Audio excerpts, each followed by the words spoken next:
Welcome. We see all of our participants are starting to come in.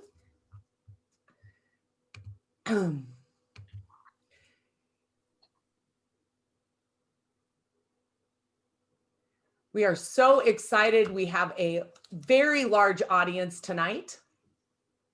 We are also streaming live on Facebook. We are recording this so that afterwards, I have a feeling you will be very taken with what you're going to learn tonight, and you're going to want to share this with your friends. So we'll get started in just a moment. Once we just give everyone a moment to get onto their Zoom and get comfortable. And we're all going to learn tonight about what it is that we can do for asylum seekers.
Good evening. Welcome. My name is Heidi Graham, and I am president of the League of Women Voters of Arlington Heights, Mount Prospect, Buffalo Grove, Elk Grove Village, Prospect Heights, and Wheeling. It is a mouthful.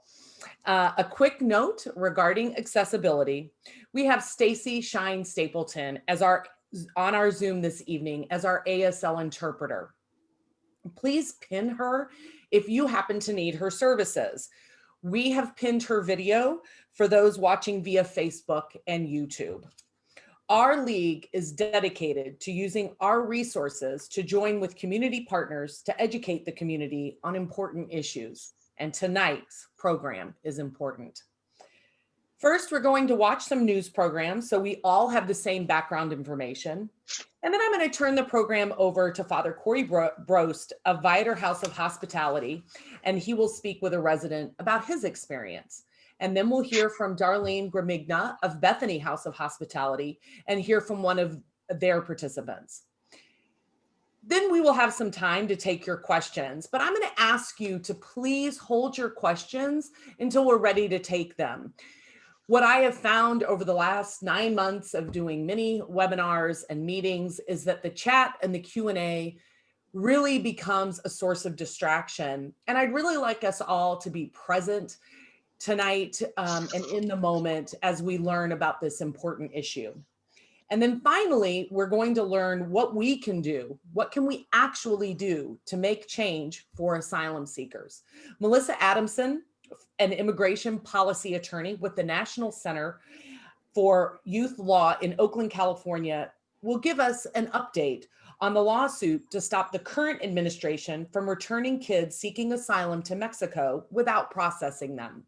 Finally, Ms. Adamson will let us know what action we can all take to push for reopening the borders for asylum seekers. Now, we will begin the 2 news programs from PBS. If we happen to have technical issues, I will put the links to these videos in the chat. And then so that you know if you end up we have some technical issues and you end up going away from the Zoom to watch it, we'll begin with our asylum seekers at about 7 p.m. Thank you.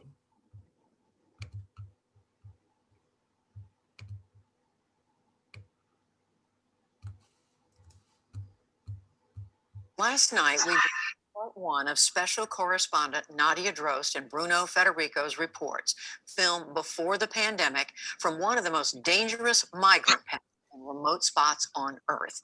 The Darian Gap, a wild, lawless expanse of nearly impassable jungle that straddles northern Colombia and Panama. Tonight, with the support of the Pulitzer Center, Nadia and Bruno report on what they saw after their passage through the jungle and the immigration impasse so many migrants found after their ordeals. In the remote Darian region of eastern Panama, migrants and asylum seekers from around the world arrived in an indigenous hamlet.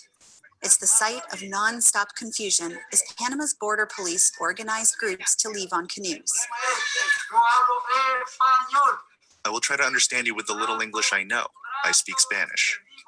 To get to the next town, they have to pay $25 for a boat ride, but many of them have no money now, and the trip is canceled. They thought it would be easier from here, just through the most dangerous section of their long journey, the Darian Gap. It's a wild expanse of jungle that blankets the border region between Colombia and Panama. Migrants from Africa, Southeast Asia, the Middle East, Cuba, and Haiti converge here, all trying to get to the US. Many get lost, assaulted, injured, or run out of food along the way. It's very dangerous. It's a matter of life and death. This is the first settlement that migrants coming off of the trail arrive at. They expect this place to be a kind of refuge, but the reality is that assistance here is incredibly minimal. They gave us just this thing, flowers and all this stuff that you're seeing like this is what they gave us. It's not cooked food, it's raw food. Okay, and so no stove? No stove, nothing.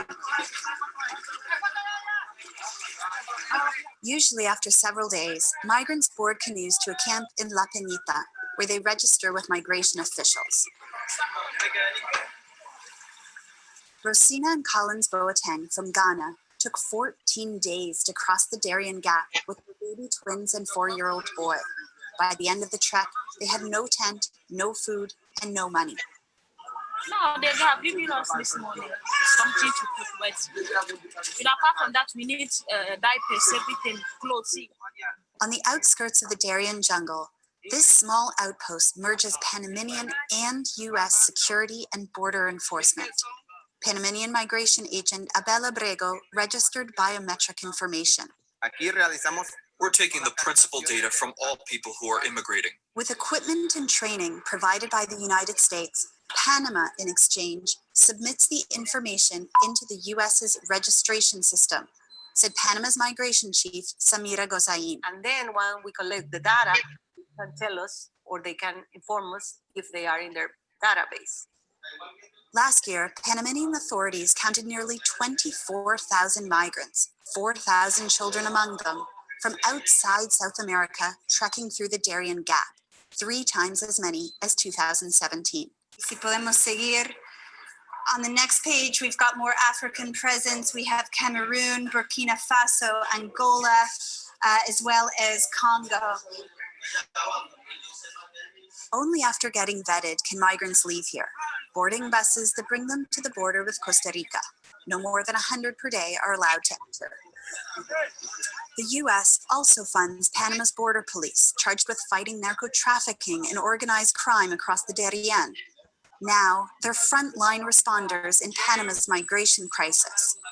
While rapes and robberies are routine on the trail, in Panama City, the chief of border police, Oriel Ortega, had a different concern. Están haciendo una gran afectación a nuestra ecología. They're greatly affecting our environment. They're leaving loads of organic and inorganic waste, plastic bags, plastic bottles, discarded clothes, and backpacks. Moi, j'ai fait 14 jours. It took me 14 days with many ambushes along the way. I twice met bandits. The first ones robbed all my money, and the second ones robbed all my family's food. We first met Jadao Macombo Nacose in Colombia, where he boarded a boat with his wife and 3 children to reach the Darian Trail. Later, he told us the jungle and its swollen rivers took a crushing toll. Pendant qu'on traversait la rivière, While we were crossing the river, I was with my children, all of us, me, my son, and 2 daughters. We fell in the water, and when we fell in the water, I managed to save only 2 children. My daughter is gone. I lost a 9-year-old daughter just like that. Makombo told us he uprooted his family from Angola because he wanted to give his children a better future. Later, as he tried to explain to a security officer where his daughter was swept away, he knew that finding her would change nothing. I have nothing left. I don't know how to move on now and go forward with the rest of the family. If they cannot do it, then they shouldn't be doing it because they are putting their lives in danger. No sé por qué insisten. I don't know why they insist on going 9 days through the jungle from Colombia to Panama. They insist because of Panama's own migration policies, said the head of the Panama office of the International Organization of Migration, Gonzalo Medina. The routes that migrants have established through the jungle of Darian is the result of the decision of Panama's government to maintain a closed border. As long as migrants don't have a way to enter Panama legally, they're likely to keep hiring smugglers to help them cross the border. Those who have run out of money rely on scant handouts. Whoever's hand reaches highest may get a blanket, rice, or donated clothing. Some migrants wait far longer than others.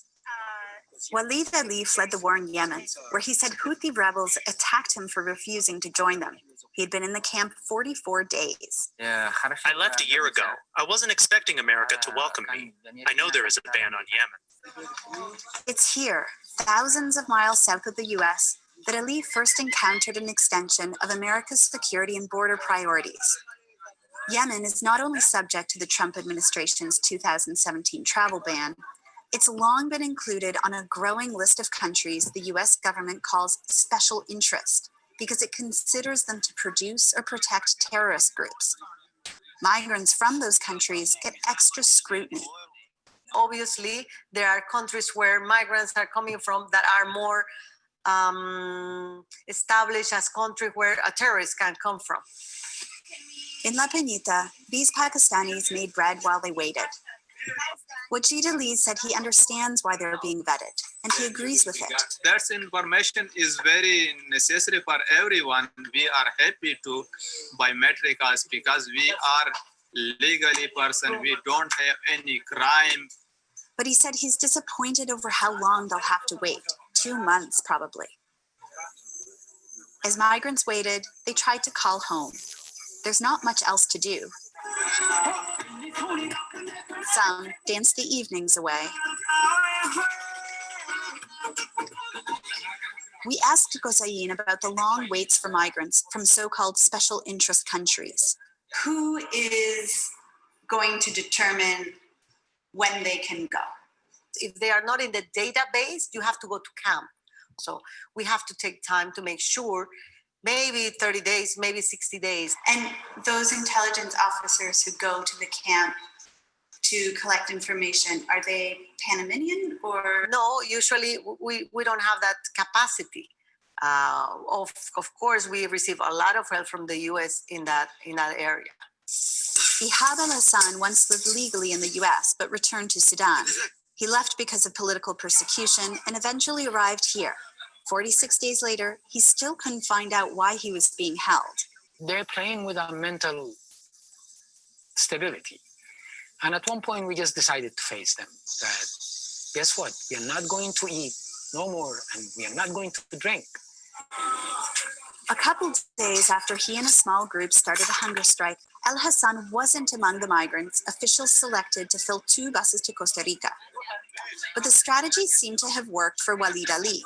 His name was called. Migrants still being delayed bid their friends a bittersweet goodbye, not knowing when or if any of them would make it to the United States. Now, due to the pandemic, all migrants arriving at the camp had been stranded, unable to continue their journey. These buses no longer run.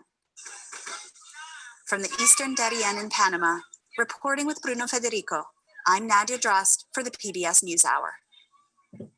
Such an incredible story. Our Nick Schifrin recently spoke with Nadia to update the situation for the people you've met in these stories and how the pandemic has affected their journeys. Nadia, incredible reporting. You were there about a year ago. What's changed along these routes, especially with COVID? The coronavirus has basically completely stalled this route, Nick. So as we know, planes have been grounded and migrants can no longer arrive from Asia or Africa to South America to make their way northwards. But for the thousands of migrants and asylum seekers who were already en route to the US when the coronavirus hit, their journey has effectively been stalled. They are no longer able to continue on their route to Costa Rica and the rest of Central America. I spoke with a local who lives near that camp. There's about 2,000 migrants stranded at that camp since March, when Latin American countries started shutting their borders. There have been coronavirus outbreaks in the migrant camp. And Nadia, I know you've stayed in touch with some of these characters whose lives, whose stories we've just seen. How are they doing? So many of them are now in the US. They spent anywhere from 3 to 7 months in ICE detention facilities. Many of them have been paroled and are able to continue their immigration cases outside of detention. I had visited actually a couple of Cameroonians who we trekked through the jungle with, who are now living in Maryland. And they're very happy in their new homes. They're staying with families, and they are basically waiting for their new lives to start. Of course, the pandemic has made this all the more difficult. Many of them are waiting for work permits, which have been delayed because of the pandemic.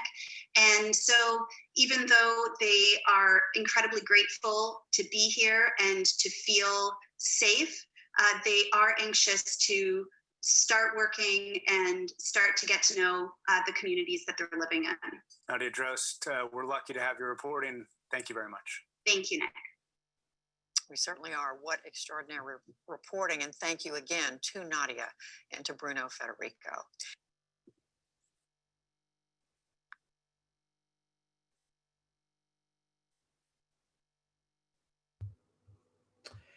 So that's the first video of the night, but actually my motto is progress, not perfection.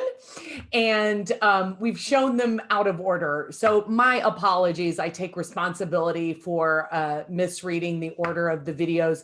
So now we will go and begin with the first part of this series. And again, I've put them in the chat. So if you feel like you've missed something, you can always go back and rewatch them.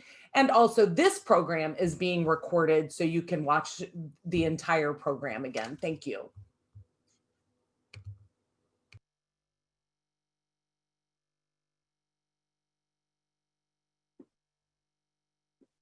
Life around the globe for refugees and migrants fleeing war, persecution, climate change, and economic misfortune routinely find themselves in great peril along migrant trails.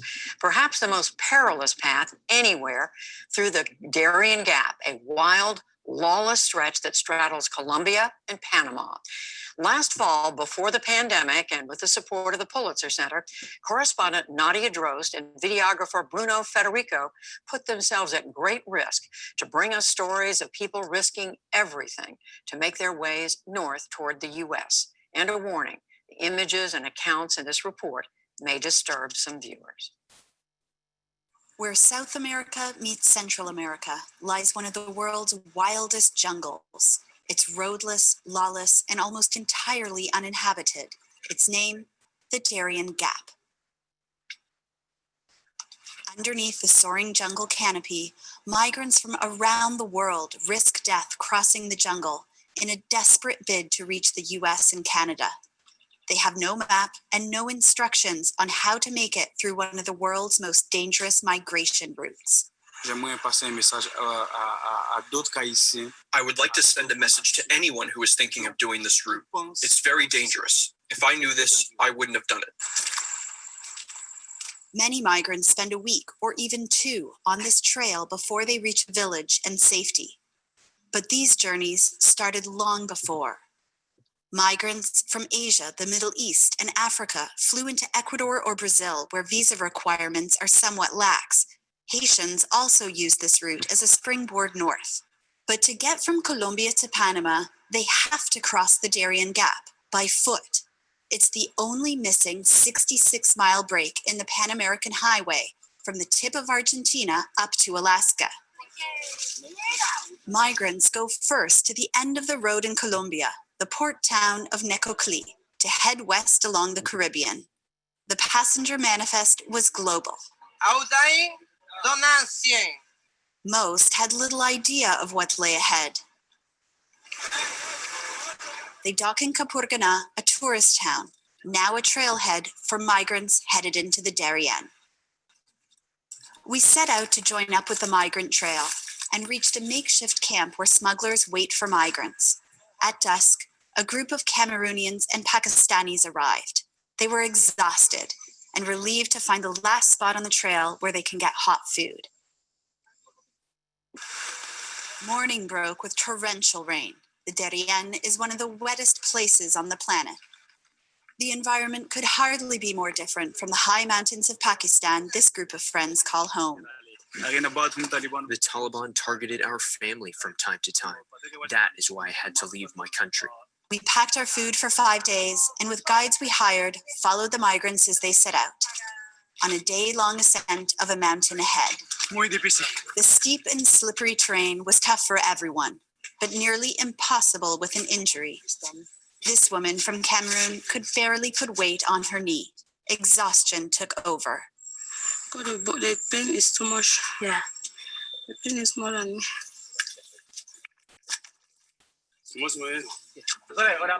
Up the mountain, the smuggler the Cameroonians and Pakistanis hired demanded payment. As we hiked, young men carrying square backpacks filled with bricks of cocaine passed us. We were told to expect their heavily armed security patrolling, so we put our camera away. I'm full. My foot. After a steep descent, the group made it to this river. They were almost out of food. Smugglers won't venture any farther into Panama, where they could face over a decade in prison if they're caught. This one, who didn't want his face shown, wished smugglers weren't prosecuted so they could help migrants safely complete their journey. I've had to see mothers who tell their children they can't go on, to give themselves up to God. For anyone who has a family or kids, that breaks your heart. Another smuggler, who can't be identified, told us he came across this migrant who had been injured and spent 2 weeks on this mountainside. He was only crawling like a child. It's common. Most people who injure themselves die because there's no help for them. From here on, migrants are on their own. The next morning, we came across George, a Cameroonian man. Injured, he had been left behind by his group. Then, forging ahead alone, he fell and dislocated his shoulder. Our guides popped it back into place. He was one of many Cameroonians on this trail who didn't want to be fully identified, fleeing a brutal conflict in his country. You know, when you're running for your safety, you don't care what is happening to you. You don't care what's in front of you. You just want to have a safe ground. Just like his group of friends had, we left him behind, hobbling onwards. The trail and riverbanks were littered with signs of desperation. Before long, a large group of Haitians and Sri Lankans appeared. Jean Delicat, a father of 2. It's been 6 days that we're walking without stopping. The children cry of hunger. There's no food. There's nothing. There was nothing else for them to do but try to go ahead. These Haitians had been living legally in Brazil or Chile. Among them were 6 children and 3 pregnant women. Dusk fell, and the Haitians made camp high above the river. It was hard to find wood dry enough to make a fire, and even harder to find food to cook. The night's catch, a few fish. Lying smugglers often tell migrants they're almost to their destination, which is why many, like Delicat, had already tossed their clothing and food. The bread finished right now. I have read nothing. Nothing. Nothing. Your Bible? My Bible. Yes, my Bible. And my book.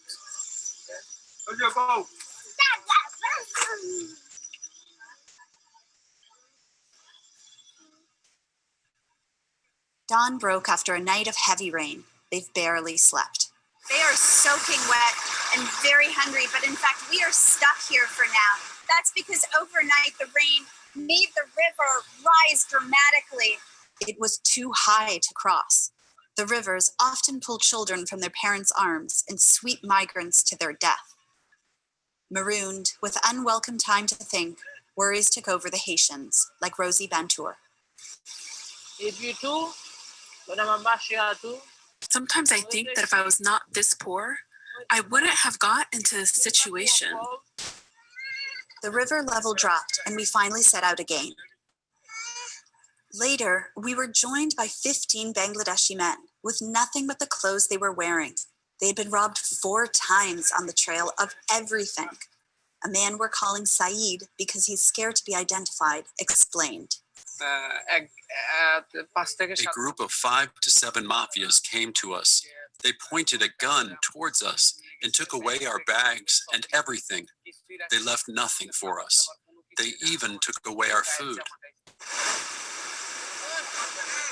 The river was dangerously high, and we cut the day short and set up camp. The next morning, 8 migrants from Haiti and Ghana, who began the crossing with the Haitians but fell behind, suddenly showed up. Among them, a woman and her boyfriend from Haiti were robbed by bandits days earlier.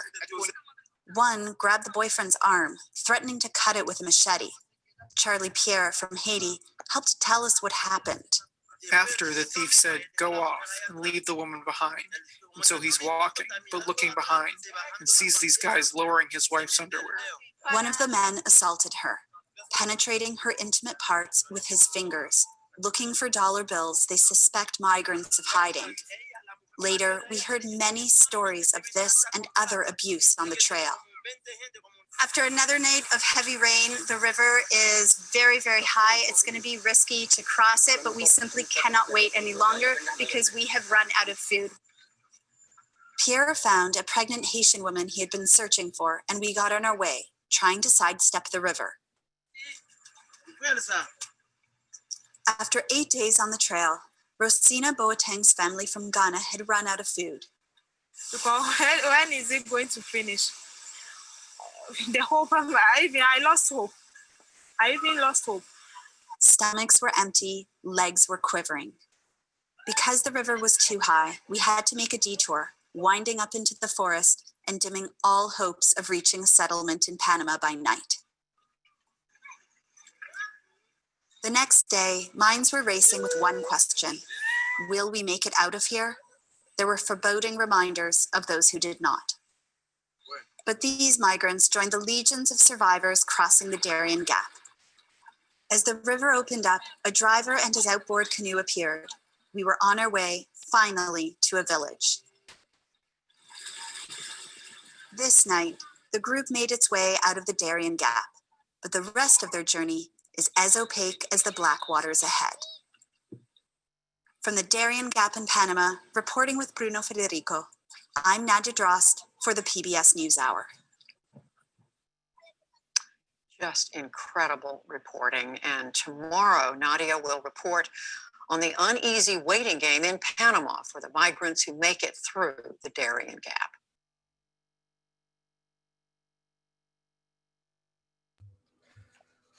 Wow, just amazing. So let's hear now from Father Corey Brost and one of his participants for the Viator House of Hospitality, Mohammed. Hi, good evening. Thank you very much, Heidi. Thank you to the League of Women Voters. Very honored to be here with you all and with our sister program, Bethany House of Hospitality. I'm going to take just a few minutes to explain how Viator House becomes a home of compassion and healing for young men who have made that journey. Then after Bethany House talks, after Darlene, the executive director of Bethany House, talks about Bethany House, we're going to invite a a former participant from Viator House, and I believe a former participant from Bethany House, answer some questions about their journey. So you all have the opportunity to hear from people who have made that journey themselves as kids. And I think that's really important. The young men and young women with whom we work, who come from Asia and Africa, make that journey through that jungle as kids. And as the one gentleman said, when you're running for your life, you just keep going. And so the young folks with whom we work have fled things like torture by their own government, death threats from extremists who have already killed a parent, imprisonment because of protesting against a dictator. They have left with the sad and tragic but necessary support of their parents, because it was the only way their parents have seen they could survive quite often. And Viator House is a stop along that journey, long after they have survived the Darian Gap. Are the young men with whom we work, after weeks or months, will make it on foot and by bus, sometimes with the help of migrant guides, sometimes on their own, to the US-Mexico border. Along that journey after the jungle, they often report being assaulted or kidnapped by smugglers, by drug dealers, or by governments and soldiers, security forces. As these young people come to our border and ask for protection, they are immediately or within 3 or 4 days transferred to youth immigrant shelters run by the federal government, funded by the federal government, but run by child care agencies. And if they have family somewhere in the United States with whom to live while they await their asylum proceedings, they will generally be released if those family members go through a government screening. But if they have no family members when they turn 18 on their 18th birthday, then they are transferred by immigration officials from these youth immigrant shelters to adult detention. We're in the Chicago area where this is taking place, and young people in the youth immigrant shelters in the Chicago area on their 18th birthday, if not for Bethany or Viator House, will be shipped in handcuffs to a jail cell in McHenry County Jail or Kankakee County Jail. So Viator House is in touch with attorneys working for the benefit of these kids who traveled this half the globe, who made that deadly journey and survived it that you just saw. We in touch with their attorneys. If the young man wants to participate in our program, we will appeal to the federal government that he be released on his own recognizance because he has a place to live, our place. At Viator House, these young men who have been through so much with our case managers have the opportunity to go to school, finish their education, or even start an education for the first time in their lives, work to send money home, which is what they hunger to do, is to send money back to the people they left whom they missed so much. And they continue to grow in their English, and if necessary, get medical help or get therapeutic help because of the trauma they have suffered. At Viator House, since we opened 4 years ago, we've had 68 young men from 19 countries. And currently we have 22 young men from 11 countries who have survived that jungle, or if they're from Central America, they have not passed through that jungle, but they've still survived trauma quite often, assaults and violence after they left their home where they were the victims of assault and violence. So I am so thrilled that you all are with us tonight because currently our asylum system is shut down, and Melissa Adamson, an attorney with the National Center for Youth Law. We'll talk more about that later. But families, women, men, children, and a lot of young people without adults who made that treacherous journey and are only looking for safety in our place are now crowded into dangerous makeshift camps or shelters in the Mexican border. Some say 60,000 plus people who want to seek asylum, which is their legal right in our country, is to seek asylum. They're trapped there while our border is closed and where they're being preyed upon by cartels, by drug dealers, and by corrupt officials. So thank you for being here. In a moment after Darlene goes and after we hear a beautiful poem, you're going to have the opportunity to meet one of our former participants who made that journey.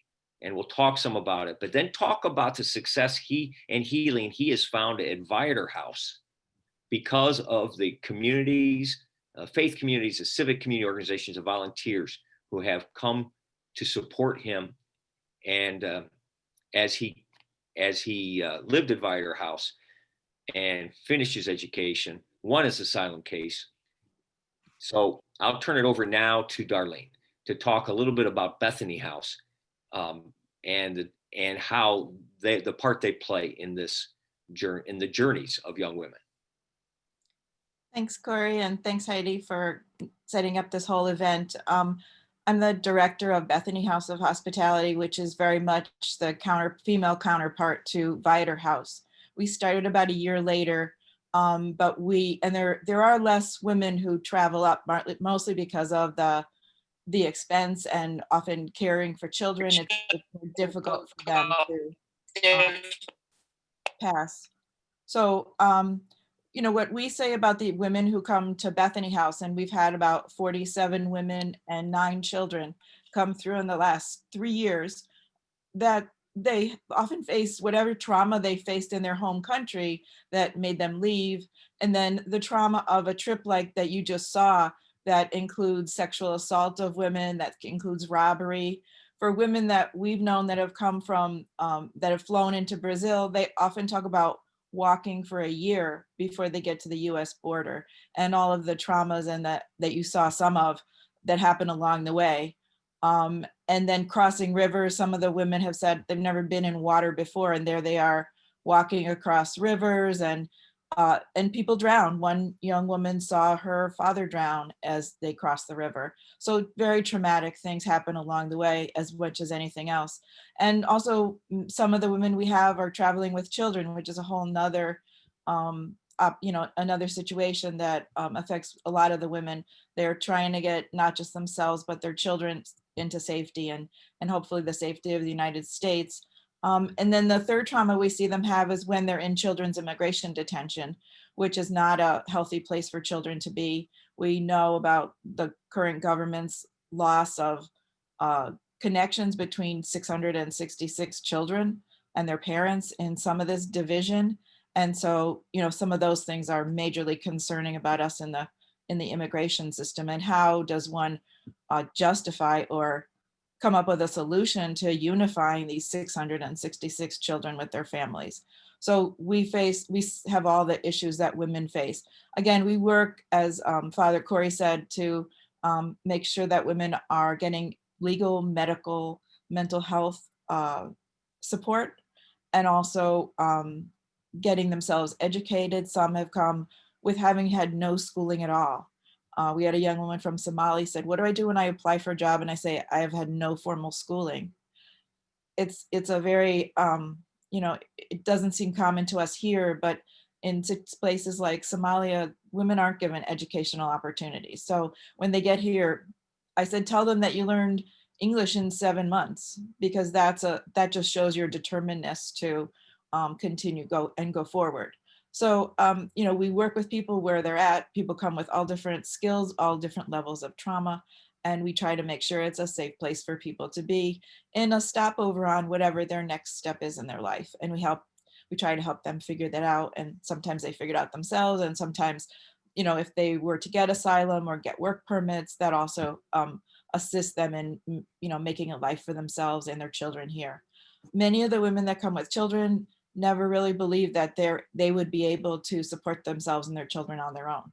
And that's that's an interesting discussion with them all the time about you can support your own children and live in the United States, which they never really thought that that was possible.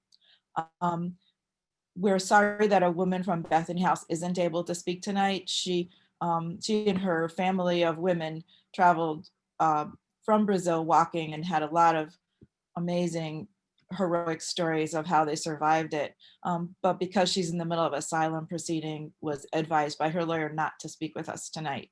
So we honor that, and we honor her her ability to know that she knows situations of that kind, but also that she's not able to share them at this time. We hope that both the men and women and the story that you'll hear from the young man from Viator House will be remembered and will be, we can use our political action to do important things for children who are in immigration detention, and to make the situation better in the coming months. So thank you for letting me speak, and also we'll, I guess, pass it back to Corey and his speaker.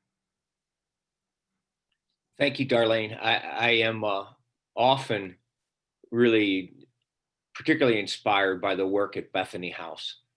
We have 22 young men, but we have no infants. And for Bethany House and Darlene and her staff to be able to provide safe and a nurturing environment, not just for those women, but for those women as mothers and for their infants. It shows the best of who we are as humanity, shows the best of who we are in this nation. And I think that's what always comes back to me when I think of Bethany House and Viator House, is that in our little corners of the world, because of the volunteers and the faith communities who have come to support us and the young women and men with whom we work, we have a glimpse of the best in our nation, the best values, the values that say we make room for people who are fleeing violence, especially kids.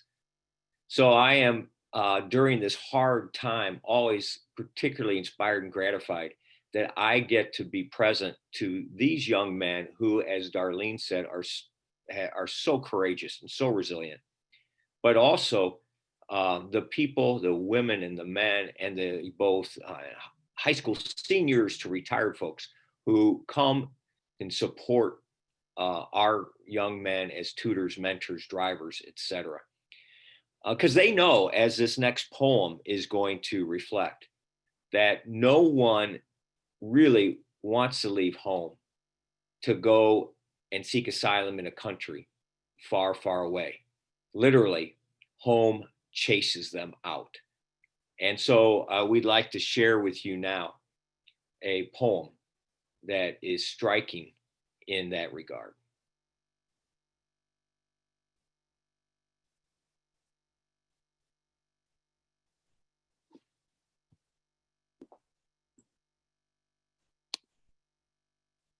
Home. No one leaves home unless home is the mouth of a shark. You only run for the border when you see the whole city running as well. Your neighbors running faster than you, breath bloody in their throats. And the boy you went to school with who kissed you dizzy behind the old tin factories, holding a gun bigger than his body. You only leave home when home won't let you stay. No one leaves home unless home chases you, fire under feet, hot blood in your belly, and even then you carry the anthem under your breath, only tearing up your passport in airport toilets, sobbing as each mouthful of paper made it clear that you would not be going back. You have to understand, no one would put their children in a boat unless the sea is safer than the land. No one burns their palms under trains, beneath carriages. No one spends days and nights in the gallbladder of a truck feeding on newspaper unless the miles traveled mean something more than journey. No one crawls under fences, wants to be beaten, wants to be pitied. No one chooses refugee camps or strip searches where your body is left aching, or prison because prison is safer than a city of fire, and one prison guard in the night is safer than 14 men who look like your father. No one could take it, could stomach it. No one's skin would be tough enough. The go home blacks, refugees, dirty immigrants, asylum seekers, sucking our country dry. Niggers with their hands out, they smell strange, savage, messed up their own country, and now they want to mess up ours. How do the words, dirty looks, roll off your back? And maybe it's because the blow is softer than a limb torn off. Or the words are more tender than 14 men between your legs. Or the insults are easier to swallow than rubble, than bone, than your child's body in pieces. I want to go home. But home is the mouth of a shark. Home is the barrel of a gun. And no one would leave home unless home chased you to the shore. Unless home told you to quicken your legs.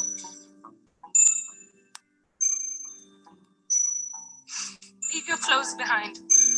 Crawl through the desert. Wade through the oceans. Drown. Save. Be hungry. Beg. Forget pride. Your survival is more important. No one leaves home unless home is a sweaty voice in your ear saying, leave. Run away from me now. I don't know what I've become, but I know that anywhere is safer than here.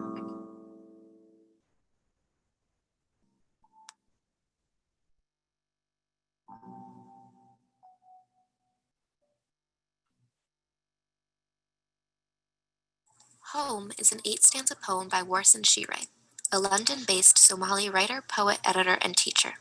She uses literary devices such as metonymy, personification, metaphor, anaphora, and enjambment in her poem. The poem has no rhyme scheme or set meter. Shire's purpose in writing this piece is likely to reveal the emotional side of the refugee crisis and to create empathy and compassion. The intended audience is anyone who may not understand why people seek refuge or asylum. This poem is very powerful and reminds us that we need to become more aware of how our neighbors are living and to stop hardening our hearts against a world which we feel does not directly affect us. It is a call to those who are more fortunate because we have the power to help someone in need if only we made the effort.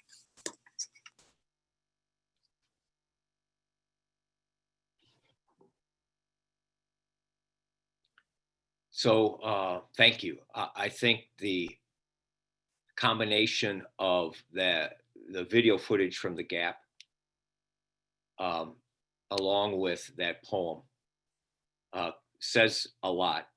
But even to learn more, we can now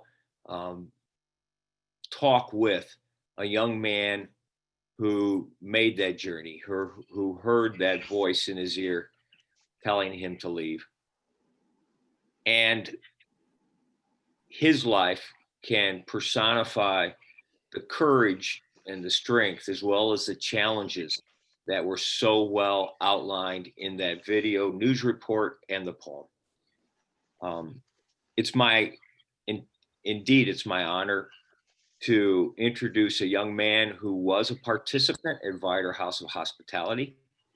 I will not be using his real name, nor will he have his camera on, out of respect for his privacy and to protect his identity and the identity of his family back home in West Africa. I will call him Muhammad, though that's not his name. Muhammad fled West Africa, and he will share with you a little bit about what he's comfortable in sharing on why. But came to Viator House a little bit more than 3 years ago after we appealed to the federal government for his release on his 18th birthday. From the beginning, this young man showed strength, courage, and the desire to be the best that he could be. Muhammad participated with me in service trips, and he dove into every opportunity to educate himself and strengthen his English language skills while looking for opportunities to work to send money home to his family. It was last April, I believe, after that Muhammad moved out of Viator House and to live successfully with other former participants of Viator House. They now share an apartment. He's working full time. but he's also working after graduating high school and now in his second year in community college where he's studying computers. It's indeed an honor and a privilege to introduce Mohammed, who now will take some questions from me. And then if we have time, some questions from folks present. So are you there, brother? I'm here, Father. Okay. I'm wondering if watching that report on the jungle was at times hard. It was difficult to watch that and knowing that you've been there. Yeah, I mean, it is what it is, but the time that you guys pull up the video, I just walk off because I cannot watch it. I know, like, I've been through that, so I know the feelings, you know. Yeah, I imagine it is. And can you talk briefly about what, and in general, respecting your privacy and your story, you know, what prompted you to leave your country in West Africa? So one of the reasons why I left my home country was family issue. And as you know, even though I finished with my case, I'm not allowed to talk about it. It's only between me and my lawyer. So, but yeah, it was a family issue. And that was the reason why I left my home country. And your journey took you first to South America. Can you talk a little bit about the just the that what it was like flying to South America and beginning that journey there? So when I first flew to South Africa, I landed in Brazil. So Brazil was the first country that I went to. And I did not speak like any language. The only language that I speak at that time was French. And the hotel that I went to, I was just went outside, hanging out around. Then I met with some guys, like they were black as me. So I was trying to have conversation with them, and I figured out that those people came from Haiti, you know. So, and they speak French over there. That's how we get to know each other better, and we take it from there. They became like kind of close friends to me because they were the only people that I know that I met. So, were you able to walk with them, journey with them all the way to the U.S. border? yes, some of them. Yeah, we start our journey together from Brazil to Mexico. Yeah. And what country did you pass along the way? So first, from Brazil, we took a bus to go to Peru. I believe from Peru, we went to Ecuador. From Ecuador, we went to Colombia. Then from Colombia, then we went to, from Colombia, that's where we're gonna take the boat, like to go on the water and go to Panama. Yeah. So from Panama, we go to Costa Rica. From Costa Rica, we go to Nicaragua. From Nicaragua, we go Guatemala. From Guatemala, then Mexico. But it's not like just we go to. It's like a lot of things you're gonna face on the way. You know, it's not like you just get up and take the bus, just go. No, it took me like my journey took me, I think, almost 3 months to get to the Mexico border. 3 months. Yeah. You you mentioned going by boat. I think we saw that in the report. The boat takes you just to the jungle, right? And then you get Yeah. off and you have to cross that jungle. How many days, if you, I won't ask you for detail because I know how hard that was, but how long were you in that jungle? Yeah, it took me a week, yeah, to go through the jungle. But at first, like the people that we paid to take us through the jungle will tell you like it will only take you guys 2 days. So you guys don't have to buy like a lot of food. So we guess what we only do was we just kind of buy food for 2 days, 2, 3 days, you know. And because of what they're gonna tell us, like it's gonna be a mountain on our way. So we have to make sure that we don't buy heavy stuff. Because if you buy something that is heavy, you cannot carry your bag, you know. Yeah. So we just kind of buy like biscuit, and they have these things that we buy. Is like powder that you mix with water, like tang. Do you know the tang powder? Yeah, that is going to change the color. So sometimes if you have that one help a lot too. Even if you are starving and you don't have any food, if you mix that one with the water, it might help you a little bit, you know, because of the sugar that is inside. You know, and what kept you going? What kept your spirits up during that hard journey of 3 months, especially that week in the jungle? What kept you moving forward? I mean, at some point, you just can't give up, you know. Yeah, you just can't give up. You just have to do it, and whatever it takes, if you can, just do it. They do have a lot of people that give up, and it's all because they can't, you know. At some point, they cannot move. That was the reason why they just stop. And even the time I was coming, I was in the jungle. We were together with a couple of Somalian people. I know one of the Somalian guys,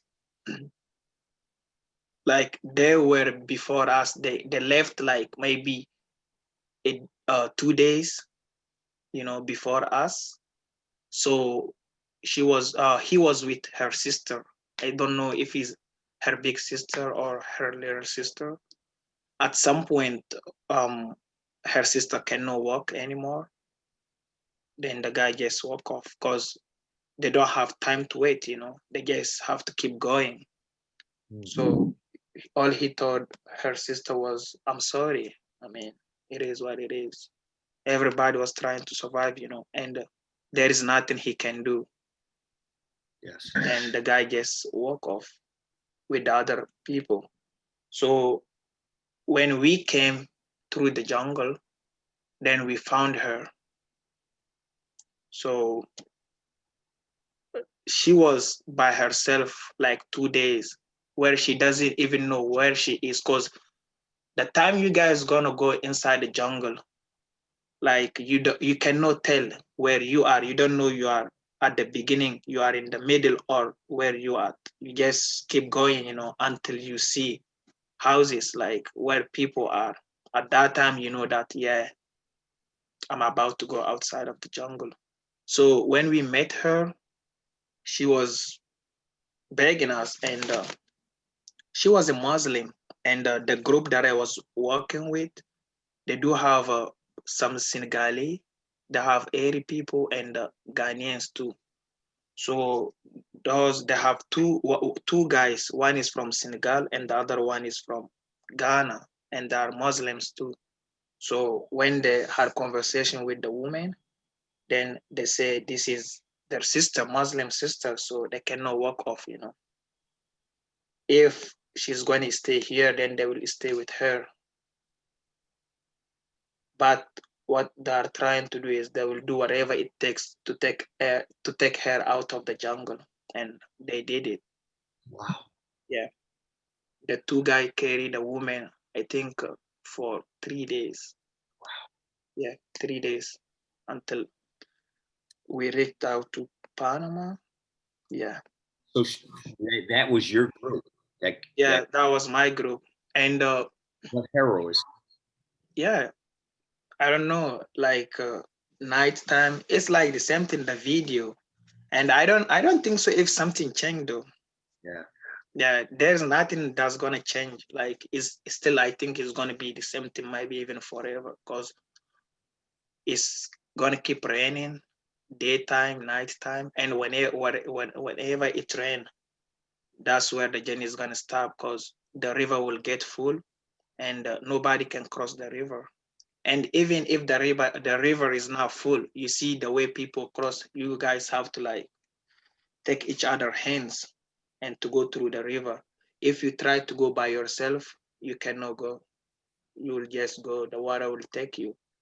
Because a lot of people were gone, like is inside the water. Because it's hard, like the river is so strong. It's very, very strong.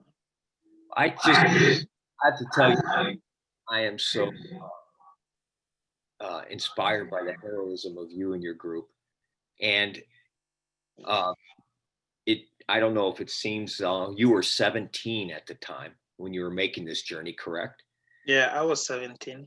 And you made it to the States, and you made it safely. You made it alive, and you were put into a youth immigrant shelter, detention center, and then made it, and we're honored that made it to Viator House. And maybe you could talk a little bit about, now what's going, I mean, how, what have you accomplished, and how are you excited about, what's going on in your life now? Because I think now after that long journey, when to hear what you're doing now and what you've accomplished and what you're proud about, I think that's really important for us.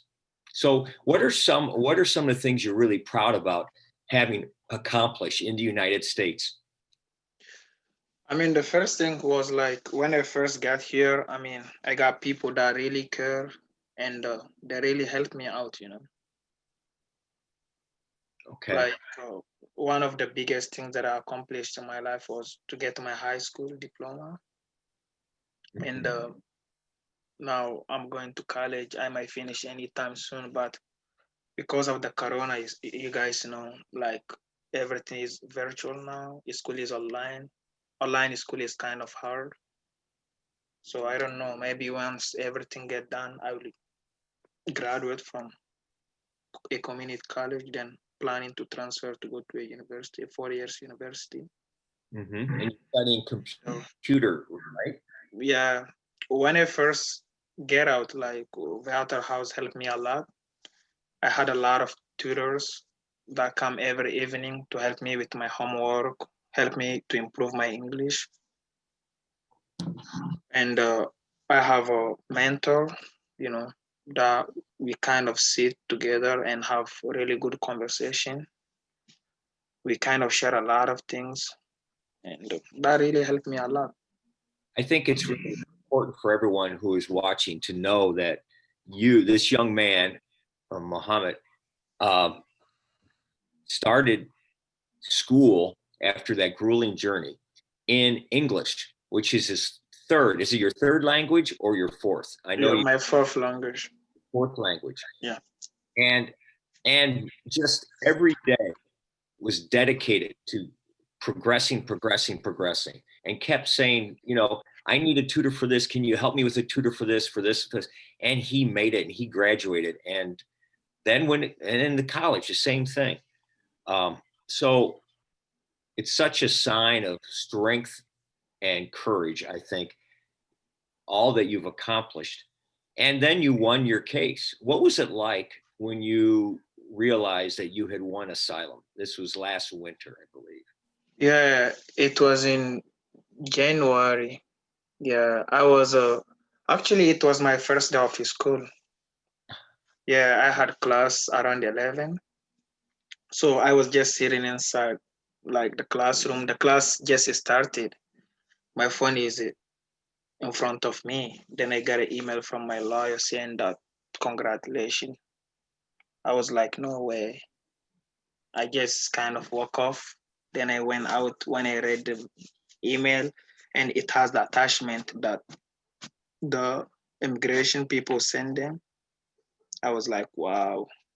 after 4 years, because I've been to this country for 4 years, because I spent like 7 months in the detention center. Then I spent 3 years and a couple months at Viator House.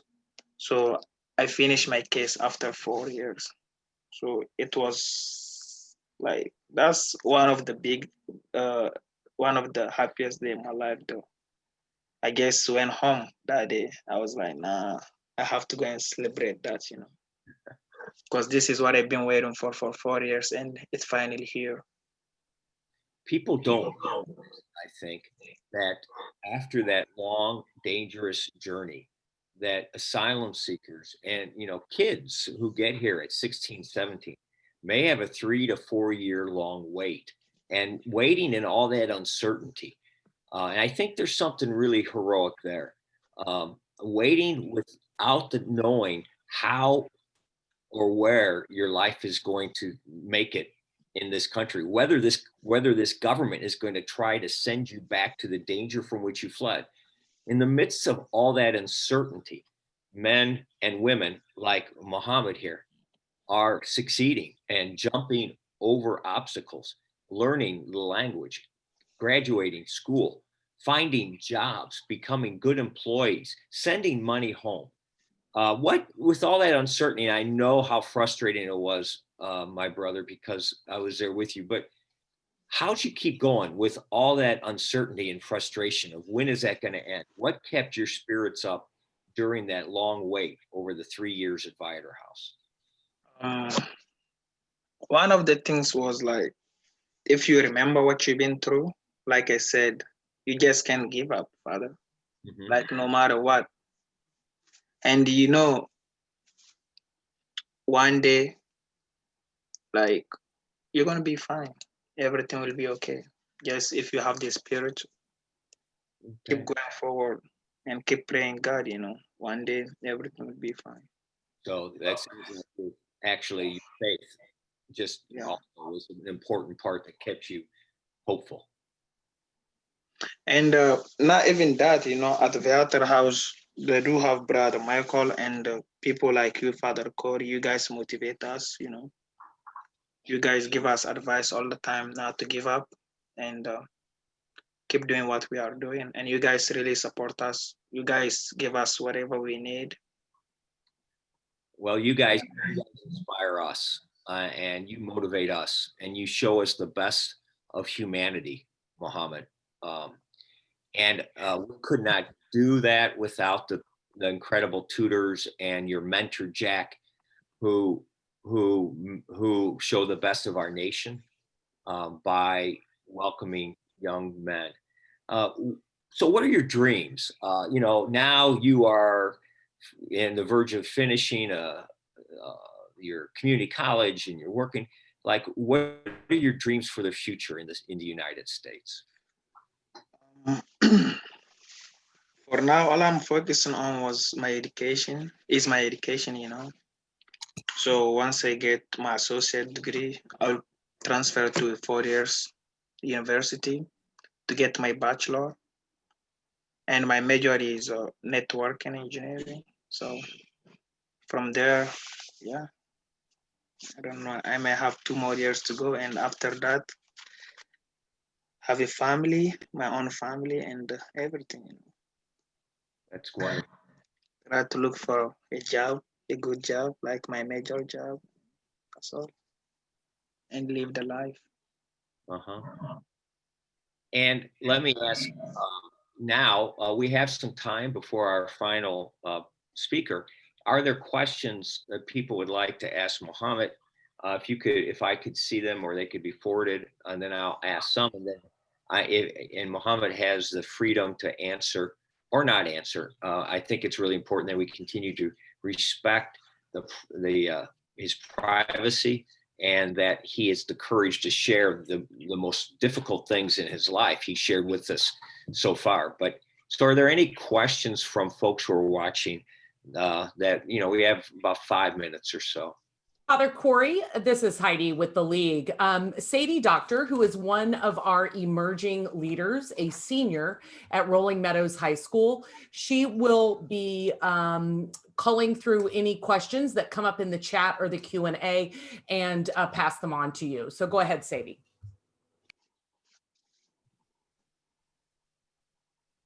Hi, sorry. So we only have one question in chat right now, and that is from Kathleen, and she asked, has this young man read A Long Way Gone, Memoirs of a Boy Soldier from Sierra Leone by Ismail B, and does he recommend it if he has?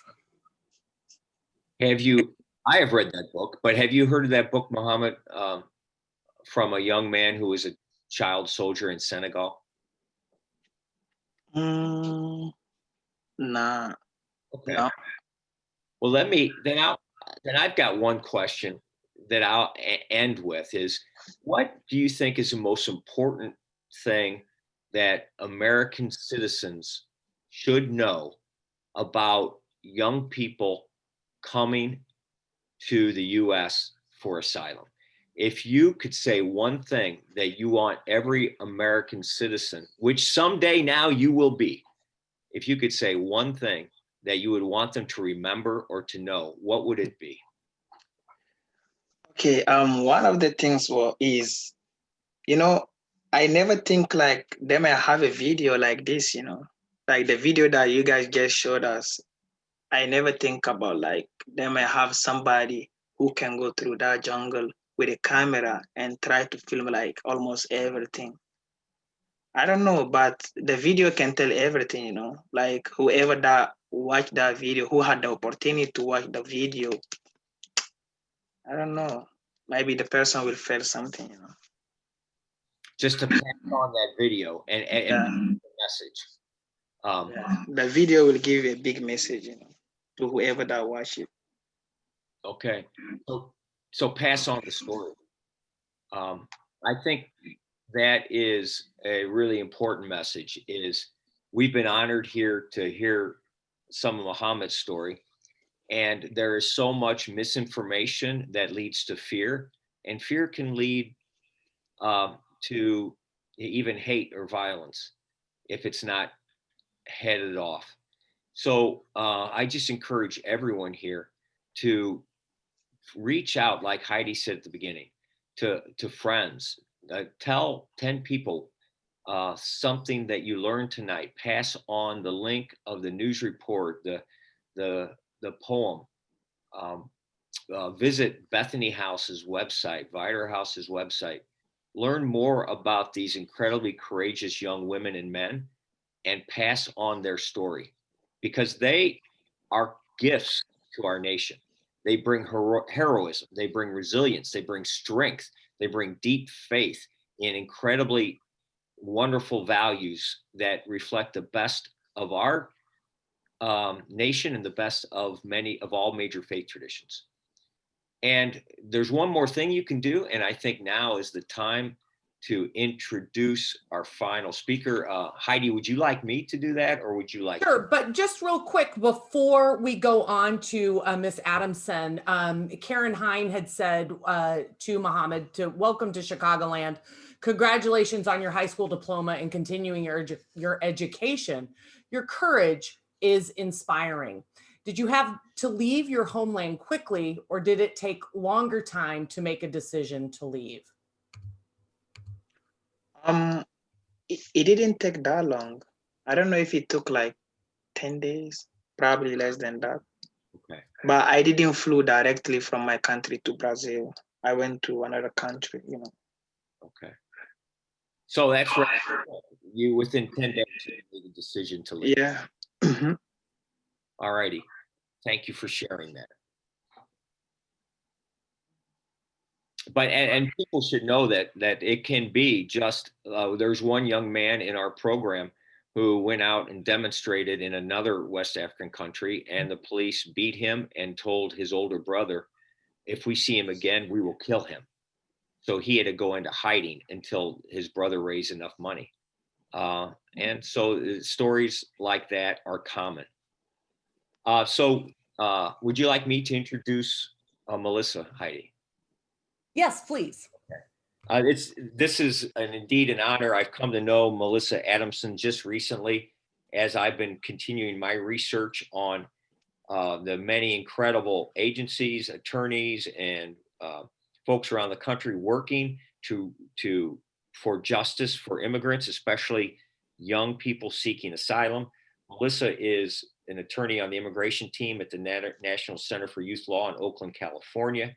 Her team focuses on immigration litigation and policy and represents the entire class of detained immigrant children throughout the United States when they file suit against the governmental policies that are causing them harm. This evening, she's going to talk briefly about one of the immigration policies currently harming children, and then offer an action step for all of us that we can take to advocate for these children and safety and well-being. I hope you're with us, Melissa, and I hope we can see you and chat with you. Great. Can everybody hear me? Or thumbs up if you can hear me, Father Corey. Thank you. Nice to see you in person. Lovely to see you as well. And just want to start with a huge thank you to you, the League of Women Voters, everyone at Viator House and Bethany House, the amazing number of participants that we have here with us today. But really, most importantly, a special thank you to Mohammed for his bravery and sharing his story with us. I think his strength and resilience is really quite overwhelming for me in this moment, and I hope it is for many of you listening as well.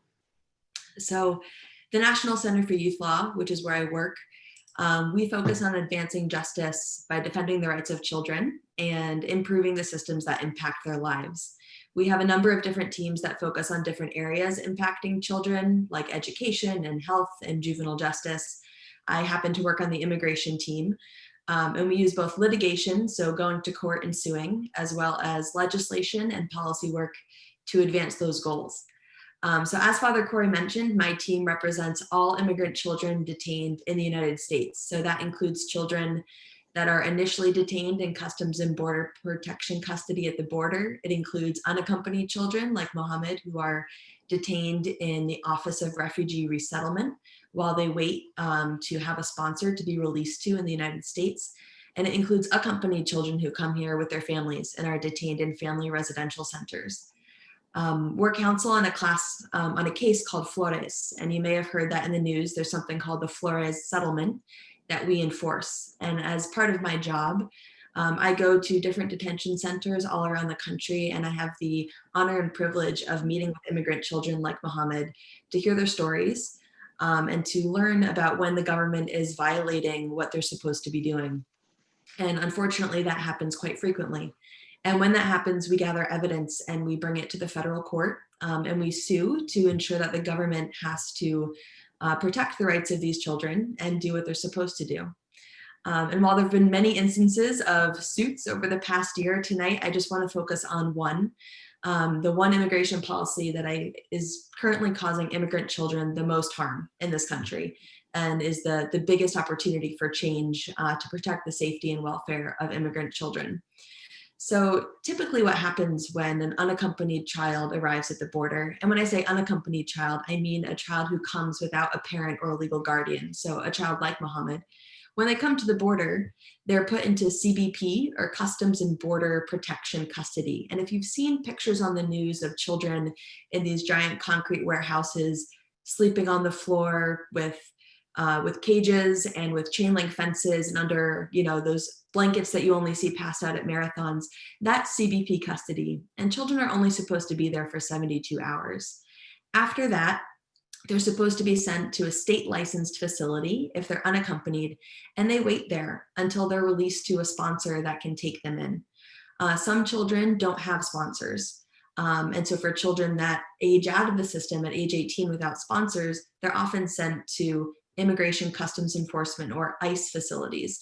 That's why Viator House and Bethany House are so important, because it takes in young adults who are turning 18 and make sure they don't go to those ICE facilities. So what I want to express right now is that entire system of children coming to the border and getting processed into these facilities has completely ground to a halt, because right now our border is closed. In March 2020, the Center for Disease Control and Prevention, or the CDC, issued an order that closed the entire border to all non-essential travelers. And that included asylum seekers, that included children, it included families.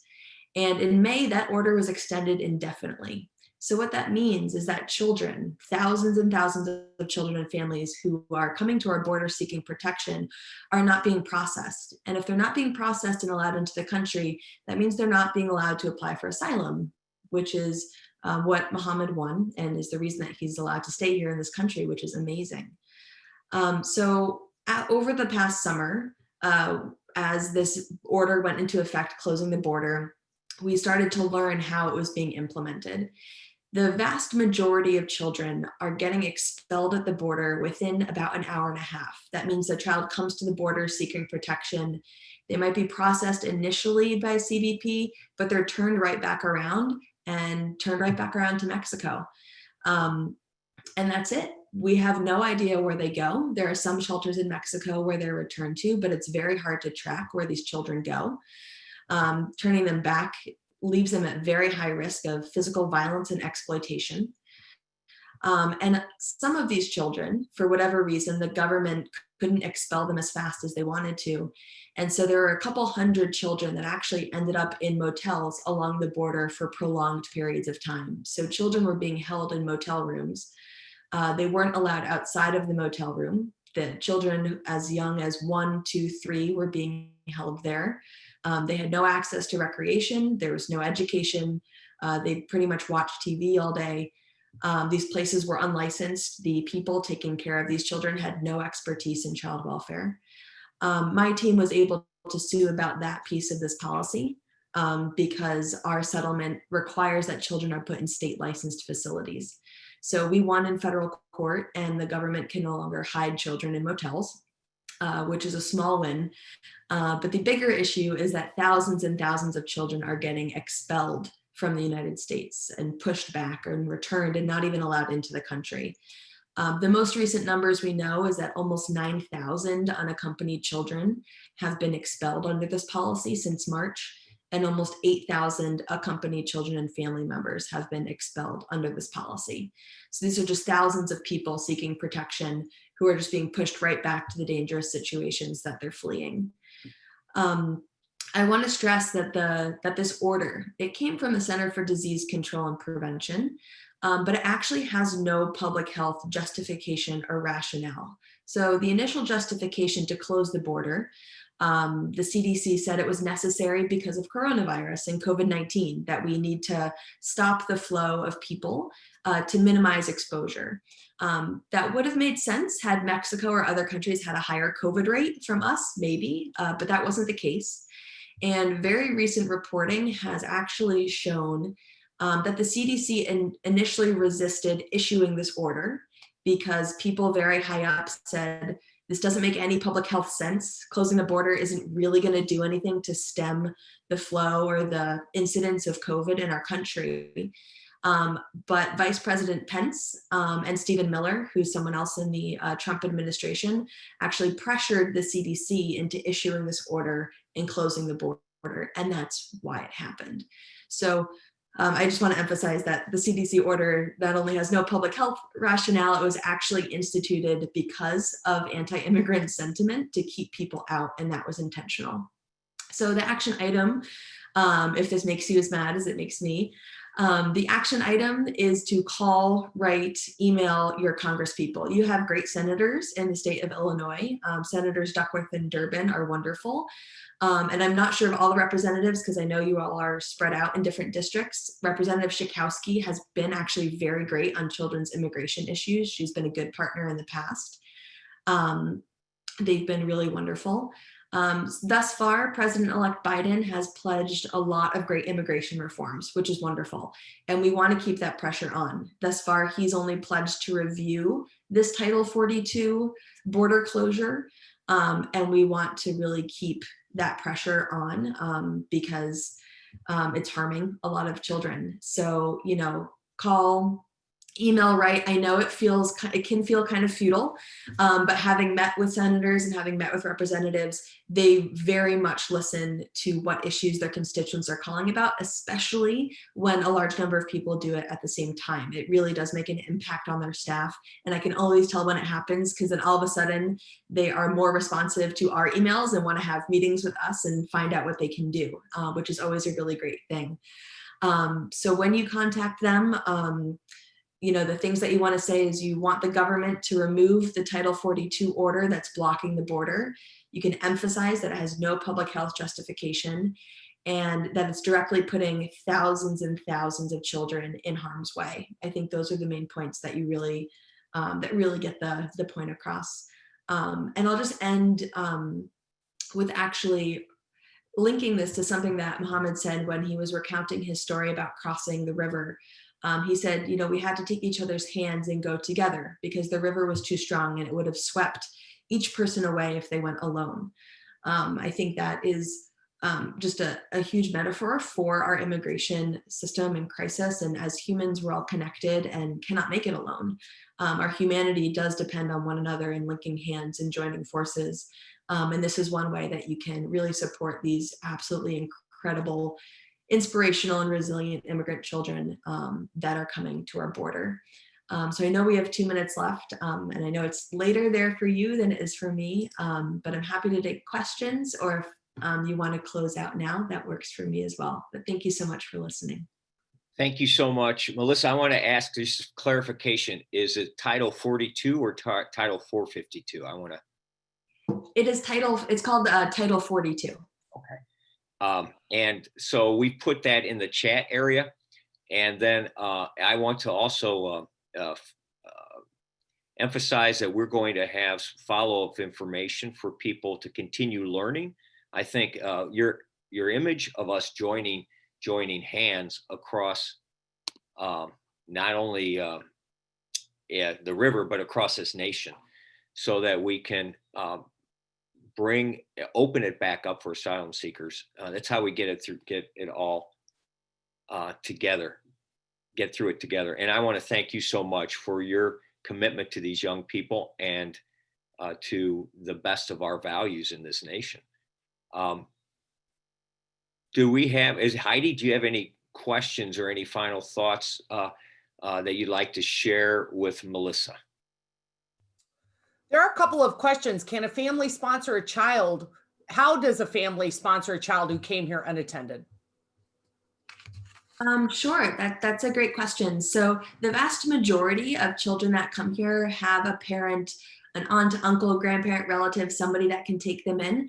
But there are a percentage of children that come here who really have nobody. And there are foster care placements for those children, but there definitely aren't enough.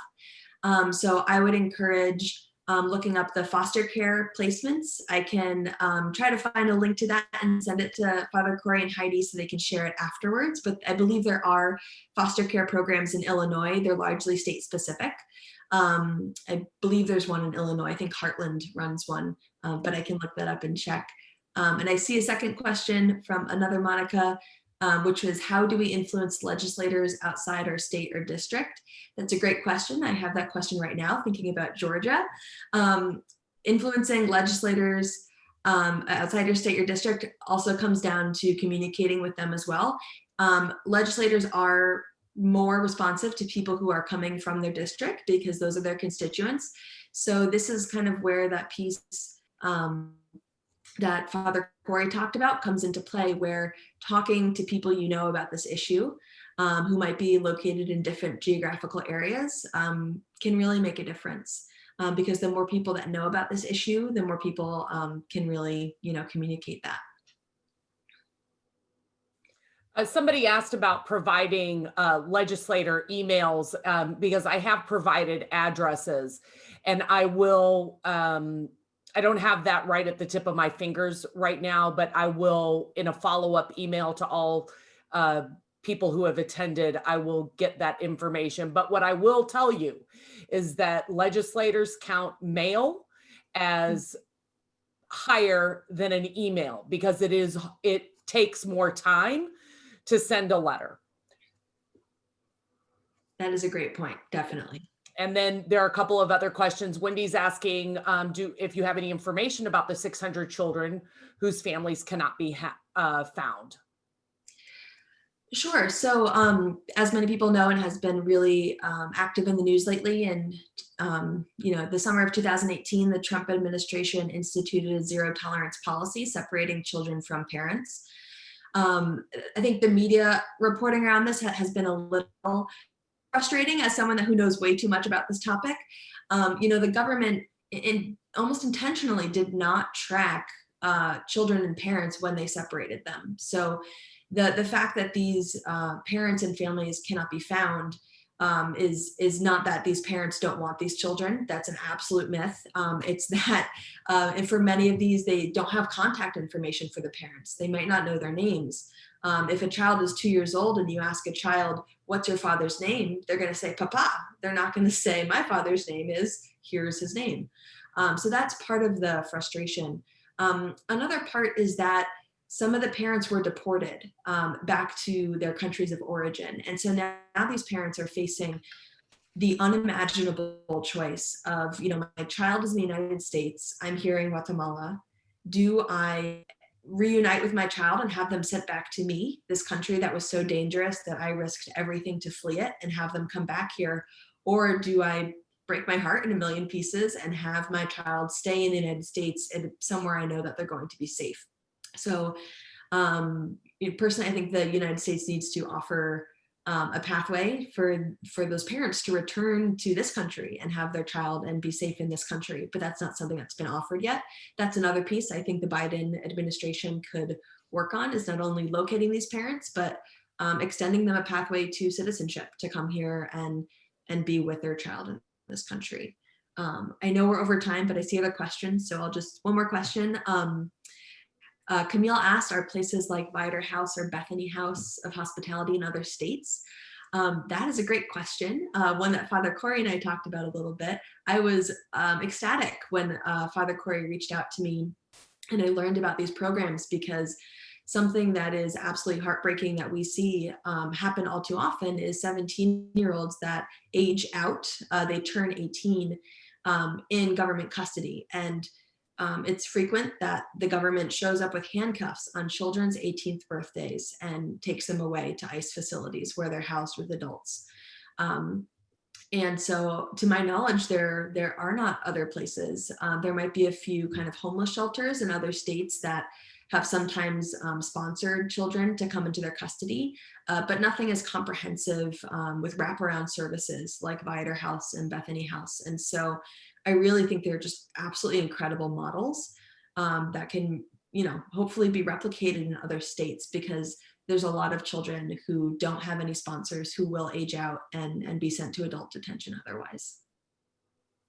And I say that one of our goals this year is to bring together advocates from around the country to something similar to what we're doing here, so that we can outline the Viator House, Bethany House models and offer our assistance in opening more places. We have accepted young men from Arizona, Colorado, Pennsylvania, New York, and Florida, and we're happy and honored to do so.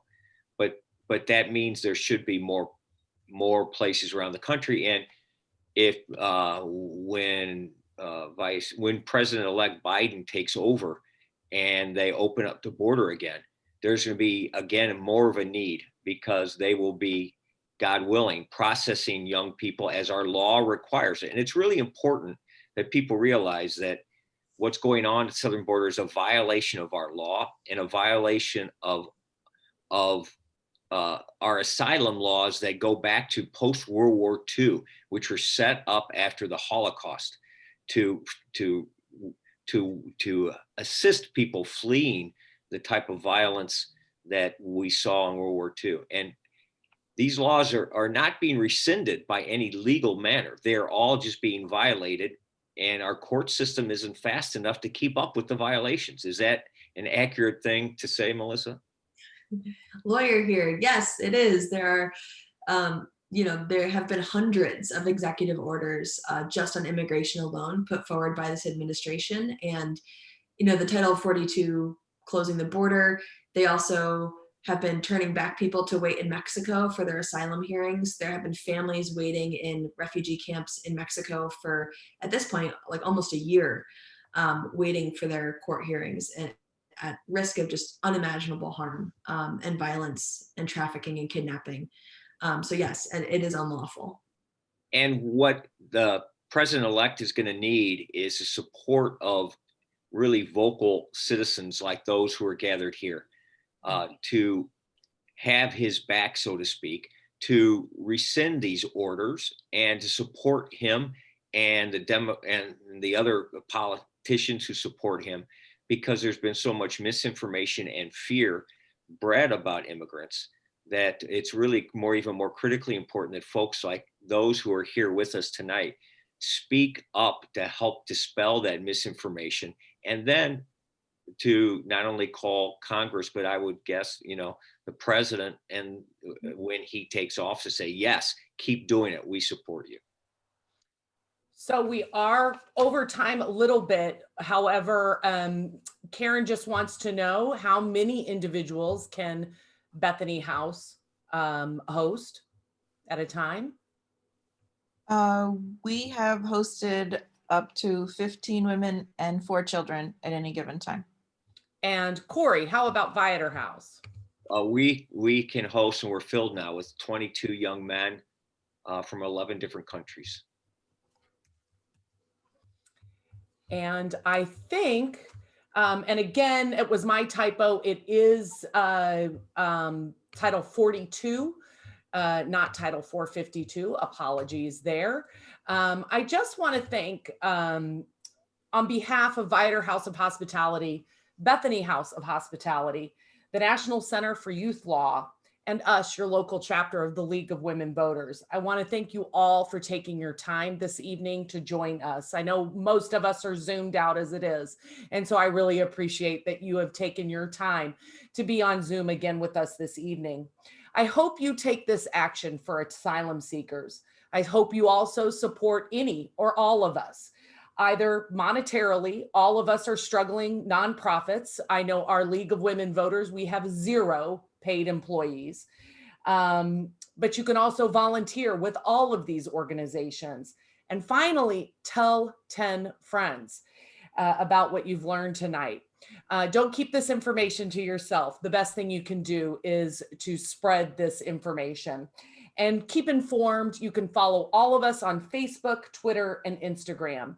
Thank you so much for coming. And as we go out, I'm going to be sharing my screen with just a little bit more information that we can also have on our video. So thank you so much. Just a last moment. I'm so honored to work with the League. They're an incredible citizenship organization. And I've got to be honest that I'm the one who caused the goof up. So we saw the second video first. It wasn't Heidi. But God bless you, Heidi Graham. The second year in a row, you have you've been the backbone of incredible asylum education events. And I'm very honored to know you. Well, thank you. We all make each other better. That's what I think. So enjoy your evening, everyone. And take some time. There are postcards always available on my porch at 1219 East Woodford Place in Arlington Heights. They do say vote on them because our mission is to get people to vote. And so we use those postcards as they go through the mail just to keep that in, to remind people. But it is a great way to get in touch with your legislators. So I'll go ahead and start sharing this information, and y'all have a wonderful evening. Thanks, everybody.